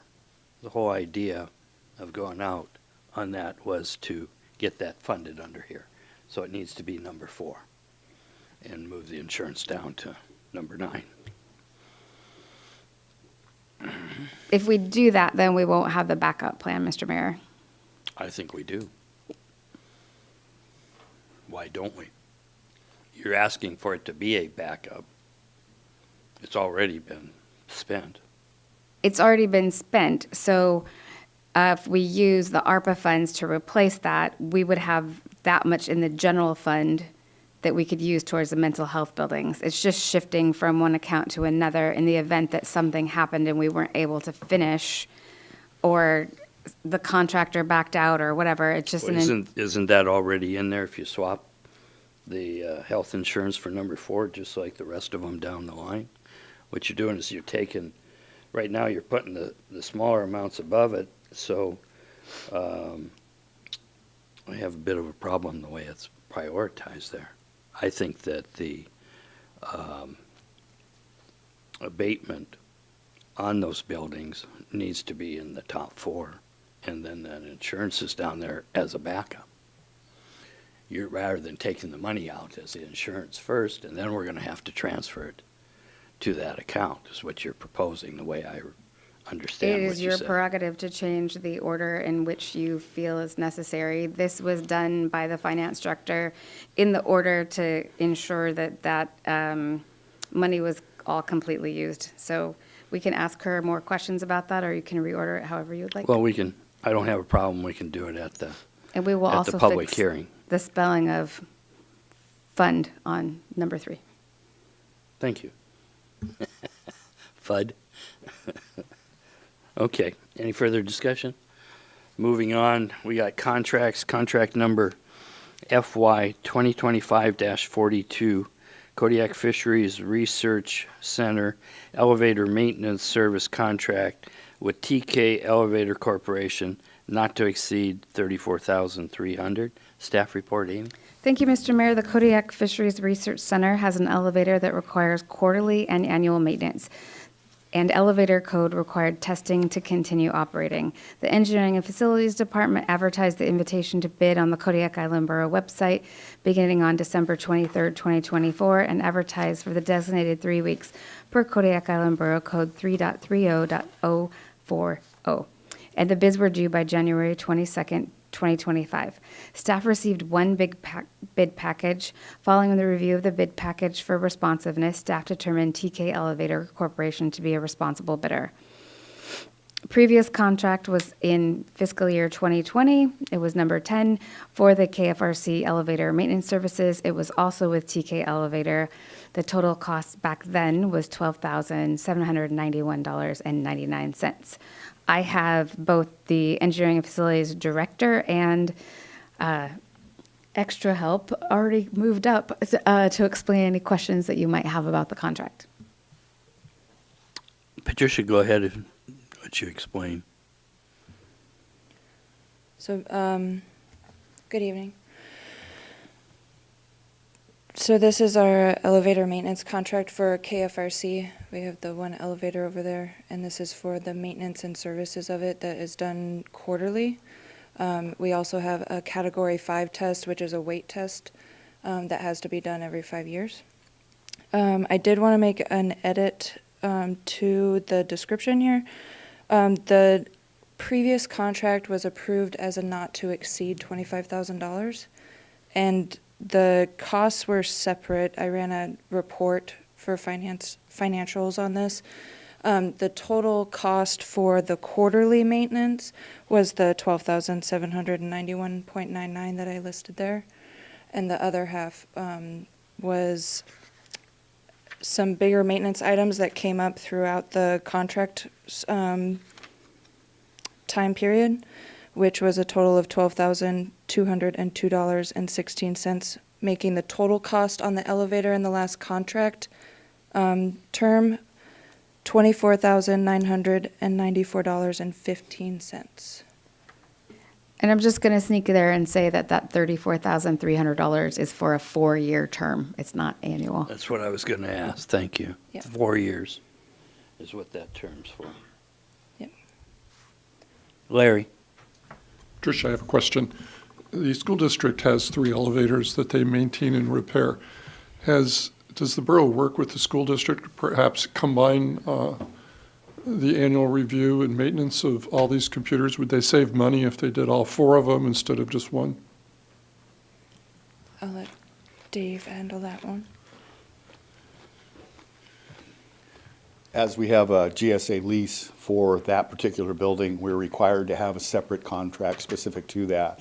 Currently, the borough is involved with the school district where we have a bid out right now for the rebuild. So typically, we don't handle the maintenance agreement. It could be looked at, so we could try like multiple elevators. It would be, to me, it would be great if all of the borough facilities could be considered as into one contract because you'd have more of a reason for folks to come down here, your elevator contractors come down here. The longer they're down here, if something breaks down, the easier it is to get something fixed. There's only so many elevators. The problem is that there's so many different generations of elevators that I'm not sure that a single vendor would have the same pricing. I'm not sure there'd be comparable pricing for each of the elevators because of the age and the potential risk for having to replace outdated equipment. So you'd have to look at whether or not that would balance.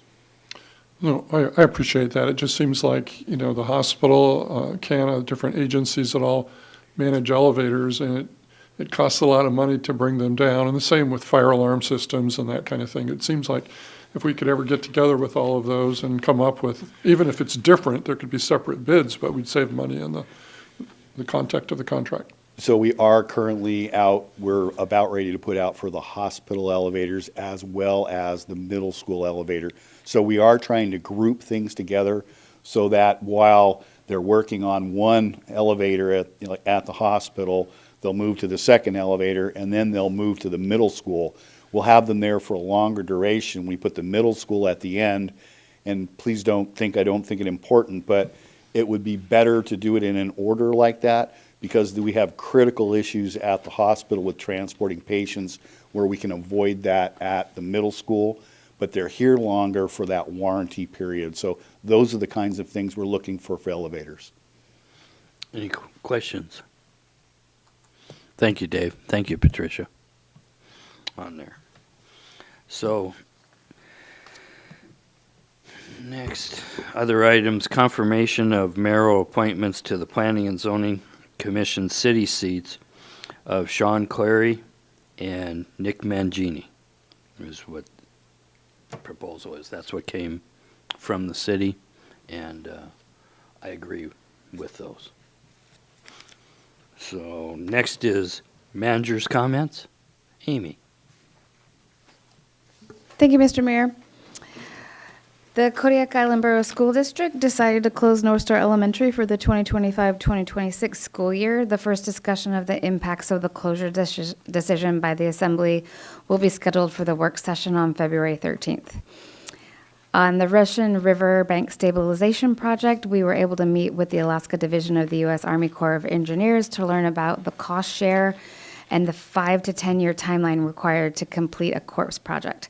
Our residents who were also there at the meeting that are very affected by the changing river channel cannot wait to act. And so after they heard the story and the situation, they told us about a different U.S. Army Corps of Engineers program called the Floodplain Management Services Program.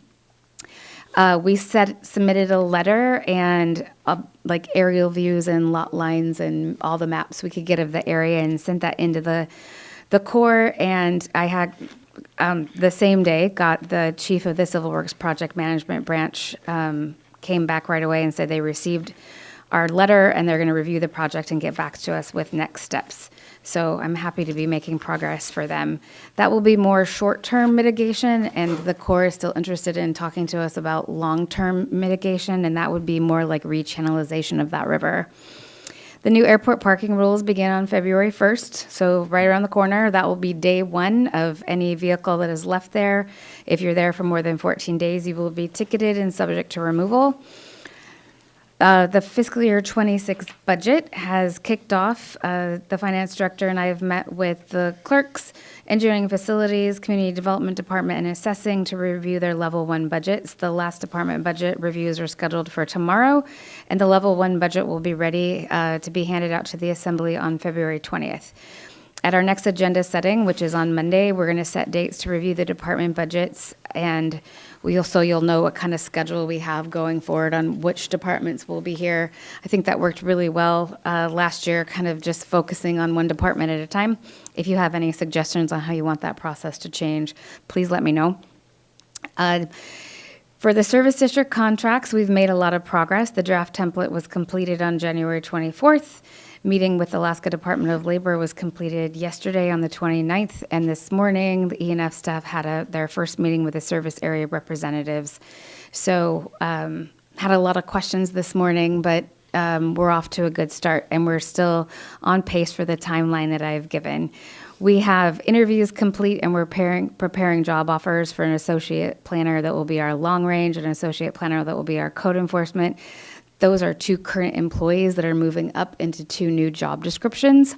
And I'm working with the union just to make sure that we're following best practices on how to make sure that they're taken care of as best as we can. In finance, the severance tax and transient accommodation tax reporting deadline is coming up. The reporting and payment deadline for activity that occurred between October 1st and December 31st is January 31st, which is tomorrow. So if you haven't paid those, please get into the borough. Even if you have no activity, you still must report, and if you don't report, you are subject to a no filing penalty. We are at the very end of the 2024 foreclosure process. Tomorrow is the payment deadline for removing properties from the annual 4-week publication of the foreclosure list. Properties with delinquent balances on February 1st will be assessed additional fees and interest and will be published in the local newspaper for 4 consecutive weeks beginning mid-February. Please contact the finance department to get an updated payoff amount if you know that you owe money. For our property assessment and taxation implementation project, we're back to our regular scheduled meetings with Tyler. The main focus is still on assessing, and they're trying to get assessing stuff done before they start getting really busy in March. Our go-live date is still expected to be June 25th. And for probably like 5 weeks now, I've told you that we've been 21% complete. I've been assured that lots of stuff are going on in the background, but they just aren't all the way done. So they're not willing to move our number until they're all the way complete. Because I know it's about February and June 25th isn't that far away. So I was starting to get nervous. In community development, we had a planning team meet about the multi-jurisdictional multi-hazard mitigation plan on January 21st. They reviewed version 2 of the draft of the plan. Additional comments were received, and the plan document was updated by community development staff.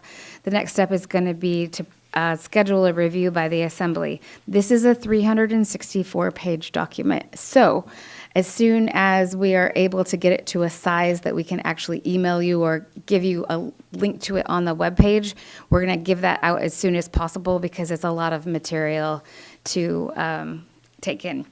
The Planning and Zoning Commission will have their next work session on February 12th, 2025. In assessing, we had a total of 33 seniors and 4 disabled veterans that did not file for 2025.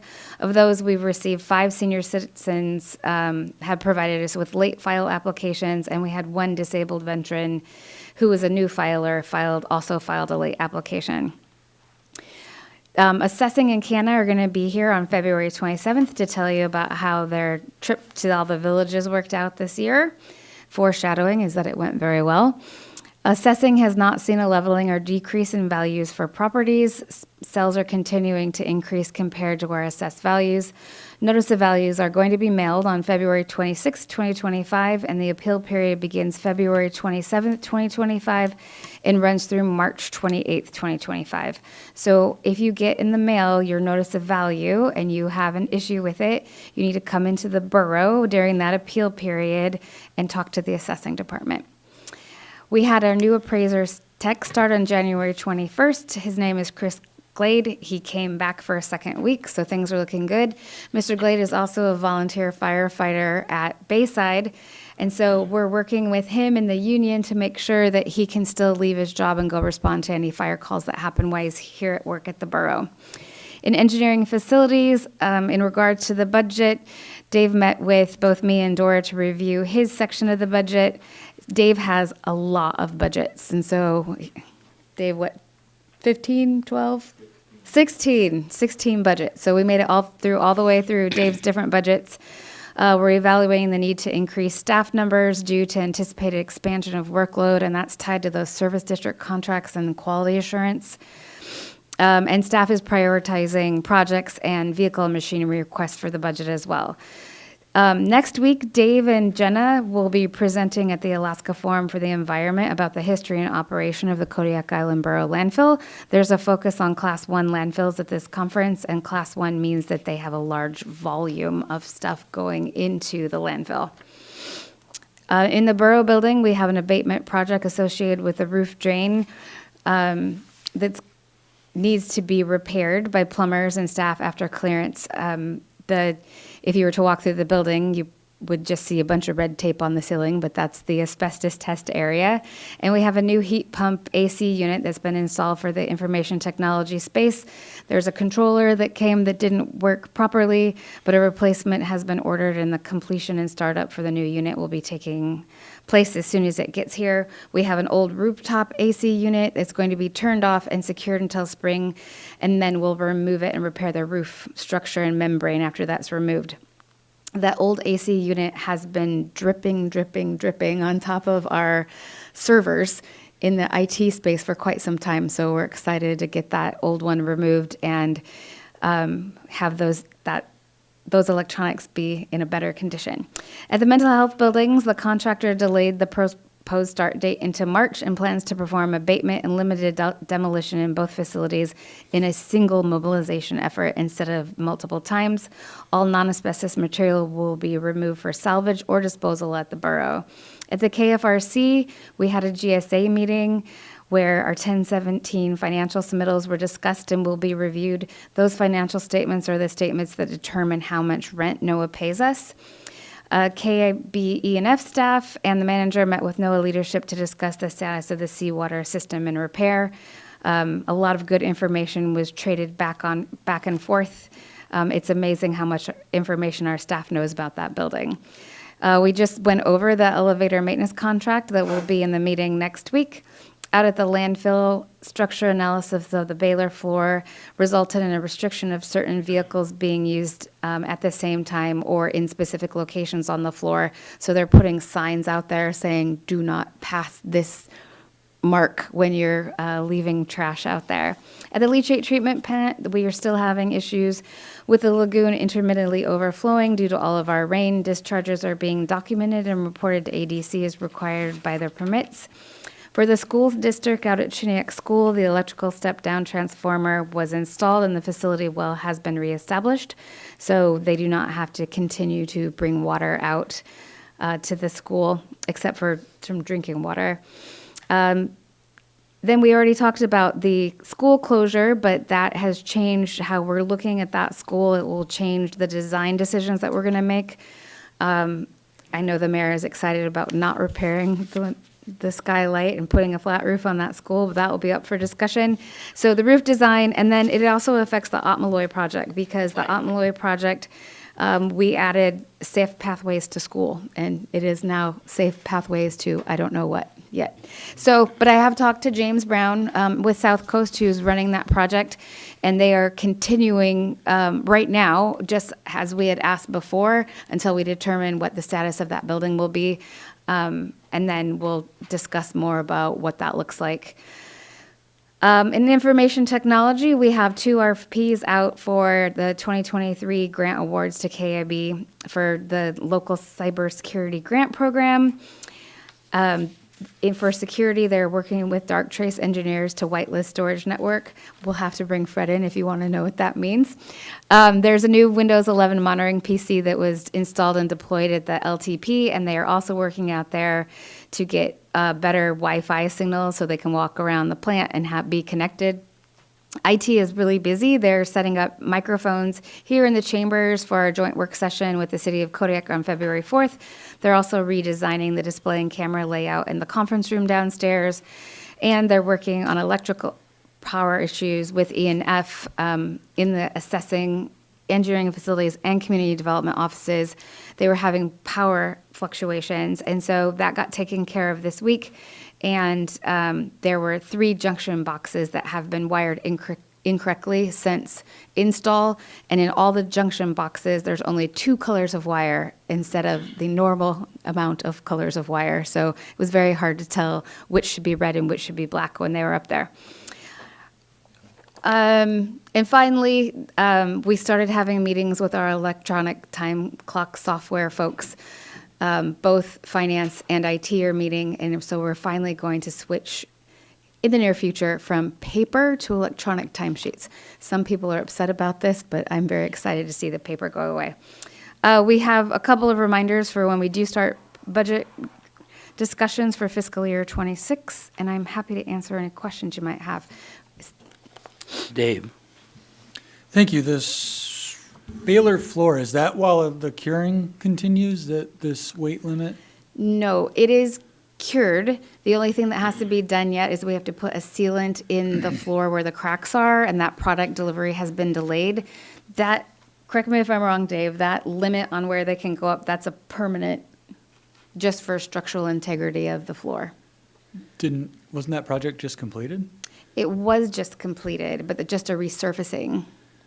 So when they did core samples, they did them all over the floor, and amazingly, they did not identify the portions of the floor that were not cured correctly, or they used a different kind. When they started taking the surface of the Baylor floor off, it was almost like you hit the surface of the moon, because there was a layer that It's was like a just covered. delamination. Yeah, there was a layer just covered in footprints. Probably as they were walking through it, they thought that no one would ever see that. And so the structural engineer advised the parameters of how far those heavy trucks, not everything, but the heaviest of trucks, can only go so far into the facility. It doesn't sound like a very successful outcome. Well, it had nothing to do with the job. It had to do with reevaluating the building. The building has been there for 30-plus years, so consequently, with changing structure and changing internal components, we asked to have an evaluation. There were already cracks, and there still remains cracks in the building. So what we're trying to do is verify our structural loads so as not to potentially threaten our safety of our workforce. So they can only put the bulldozer so far in because there's an unsupported slab. You can only put the largest compactor truck that Alaska Waste drives. You can only go back so far on it, so you're not overloading those sections over the grade beams down below. Happy to go out there with you sometime if you'd like and show you that it's an old building, so you got to worry about what the integrity of that building is anytime you do a structural change. Thank you. Any other questions? Bo? Thank you. Don't have any questions. I do wanted to pass along some thanks from members of the community who are appreciative of engineering and facilities improving access at the Dark Lake dumpsters. They said it was a substantial improvement, and they're really happy about it. So thanks for the timely response there. And a lot of these discussions we're having, the Baylor facility being an old building, Class 1 landfill means large volume into landfill, and recent public testimony all make me feel compelled to dust off the transfer station topic. So I will be doing that at some point in the near future. Any other comments on the manager's report? Seeing none, we'll move on to the clerk's report. Thank Nova? you, Mr. Mayor and members of the Assembly. It's great to be back. I had a wonderful vacation, and I'm really grateful to Lena and Irene for covering for me during my time off. It was great to get all the positive feedback from elected officials, co-workers, and the public about how well Lena managed the clerk's office while I was gone. I would like to also extend my congratulations to Irene on achieving the prestigious Certified Municipal Clerk designation from the International Institute of Municipal Clerks. It's impressive that she finished her certification in only 2 years, which is a whole year faster than the typical 3-year period. She's excellent. She's an excellent employee. The borough offices will be closed on February 17 for President's Day. A friendly reminder that the APOC financial disclosure email was sent to you on January 9. Please remember that the POFD forms are due by March 15. It's important to file on time to avoid any penalties for late submissions. For fiscal year 2025, we have filed a total of 5 plats, and we have 1 pending for case number S23-011. Records update, as of today, we've successfully processed 24 records requests for fiscal year 25, with 1 still pending that is due on February 5. We wrapped up our records inventory for the calendar year 2024. On December 27, a records disposal report will be forthcoming. Our online code is current. Every time you adopt an ordinance, we send that over to a code publishing company, and they update our online code, and they are on top of it. And then twice a year, we send out paper supplements for our code. Liquor licenses, we processed quite a few this past few months. We have processed a renewal for American Legion, Henry's, and the Second Floor Restaurant. ABC board meeting on Tuesday, February 4th from 9 a.m. to 5 p.m. I attached an agenda. The complete agenda is 23 pages, and I have it here. So I just gave you a two-page, the front cover, if you'd like to participate or listen in to the Zoom meeting. And then I believe the transfers or the letters that we submitted will be dealt with at the end, towards the end of the meeting. So I have the draft code the revision that I will be presenting to the Assembly in the next work sessions. I'd like us to completely go through the process of appeal and see if there's anything else I could add to that new code that we drafted.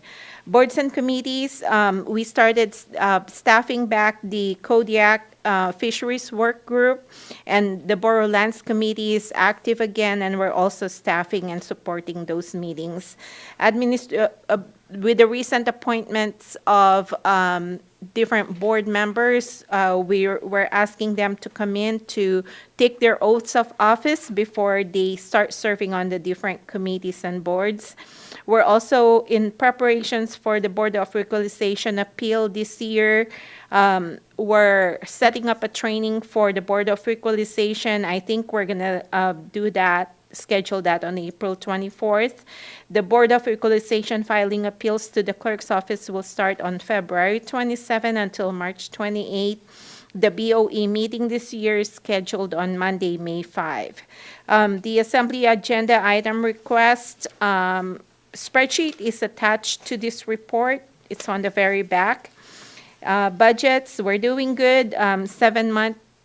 7 months into the fiscal year FY25, the legislative budget is at 62%. The clerk's office budget is at 57%. I met with the borough manager today and discussed the upcoming FY 2026 legislative and clerk's budgets. We've been communicating with the service area boards for noticing and advertising the service area budget public hearings. Travel and leave, the Southwest Alaska Municipal Conference will be held in March. We have the money in your budget. If you would like to attend, please let us know. We have been working on travel arrangements for the mayor to attend NACO conference, lobbying efforts in DC, and also AML legislative conference in Juneau. Please keep me in the loop if you are planning to take time off so we can predetermine quorum for upcoming meetings.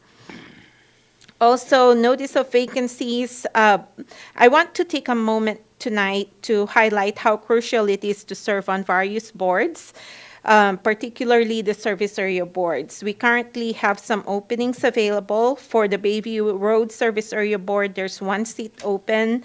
The Monashka Bay Service Area Board, we have 3 seats. The Fire Protection Area Number 1 Board, there's 1 seat. The Woodland Acres Streetlight Service Area Board, there's 3 seats. The Women's Bay Service Area Board, there's 1 seat. I strongly encourage residents of the service areas to consider volunteering for these boards. Applying is a straightforward process, and people can apply online. Filing for this vacancy is essential for the effective operation of the boards. Board members and the public's input will also be valuable for the development of the budgets for these service areas. And then I would like to remind everyone that you have a joint work session with the City of Kodiak. It's going to be held here in the Assembly Chambers, and it will start at 6:30 p.m. on Tuesday, February 4th. And that's all I have. I'd be happy to answer any questions that you may have. Any questions of Nova? Thank you, Nova. Next item is Assembly member comments. Ryan, I'd like to let you go first. at this time, please? Thank you, Mr. Mayor. I don't have any comment at this time. Thank you. Okay. Scott? No comments. Larry? I just wanted to thank Dora for her great presentation. Thank you. Dave? No additional comment. Thank you. Jared? A couple of things to the manager. Thanks for just like, I think I sent you a panicked email early Tuesday morning about what our federal grant and loan situation looks like, and it sounds like it's going to be okay. Nova brought up vacancies on boards, committees, and commissions, and this is actually tied to short-term rentals. When communities that experience a high rate of short-term rentals experience a lack of social and community cohesion. That means more short-term rentals. That means less participation in the civic government, in civics, less participation in basic things like newspaper subscriptions or PTA involvement, other boards. That lack of housing, increase of transient population is not good spiritually or civically in a way for the community either. So I think we should also keep that in mind when we're talking about STRs. And then what was the other thing? And then also on page 3 of Nova's report, Nova mentioned federal lobbying for assembly discussion, and I think I requested this. I'll have to go back and double check. It's important for the assembly to talk about, to talk to the mayor directly and set expectations for the mayor and any of us who are going to be going, not just the mayor, but any of us who are going to be going to conferences and advocating and lobbying to not constituents, our colleagues, our state legislators, and our federal delegation also. I think we should come up with a set of expectations and points and positions or policy interests that we would like the mayor and those who are traveling to reiterate and kind of be on message so that we can speak with as much univocality as we possibly can. Thank you. Univocality, one voice. Thank you. Bo? Nothing further to add. Thank you. Thank you. And I have no further comments, so we'll adjourn this work session at 8:46. Thank you. Vocality, I love it. Thank you, Ryan. Manager, do you want these? Thank you, Nova.